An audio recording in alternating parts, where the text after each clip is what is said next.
बनी थी सुर्खियां, जरूरत है उनको टटोलने की। जिनमें छिपे थे कई राज, जरूरत है उनको खोलने की। जख्मों की डोर से घटनाओं के शोर तक, किसी को अपनों की तलाश, अब होगा राज का पर्दाफाश, क्योंकि हम लेंगे खबरों की खबर। मुस्लिम पक्ष ने श्री कृष्ण जन्मस्थान वाले केस में अपनी याचिका वापस ले ली है। ये बहुत अच्छी बात है।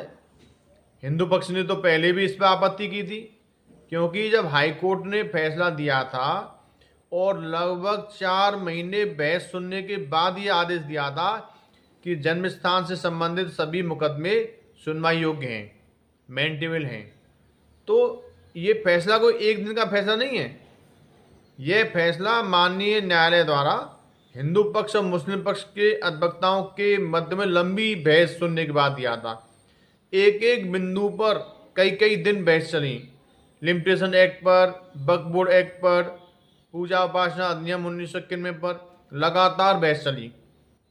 हिंदू पक्ष ने भी अपनी दलीलें रखी और मुस्लिम पक्ष ने भी अपनी दलीलें रखी। दोनों की दलीलें सुनने के बाद में इलाहाबाद हाई कोर्ट द्वारा आदेश आया था कि श्री कृष्ण जन्मस्थान से मस्जिद को हटाने वाले केस में जितने भी मुकदमे हैं वो सभी सुनवाई योग्य हैं, क्योंकि यहाँ पर वर्शिप एक्ट, वक्फ बोर्ड एक्ट और लिमिटेशन एक्ट प्रभावी नहीं होता है।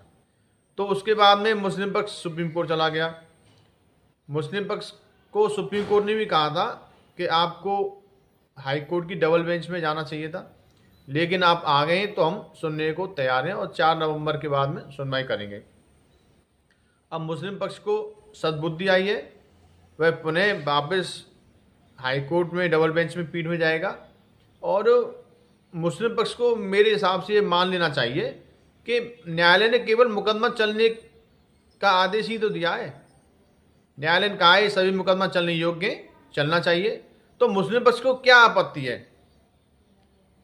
अपने पास जो भी मुस्लिम पक्ष के पास साक्ष्य हो वो न्यायालय में जमा करे, हिंदू पक्ष अपने साक्ष्य जमा करेगा, सभी सबूतों के आधार पर फैसला होगा।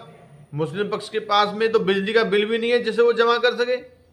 मुस्लिम पक्ष तो केवल और केवल मामले को लटकाने का प्रयास कर रहा है। मुस्लिम पक्ष चाहता है कि ये मामला लंबा खींचे।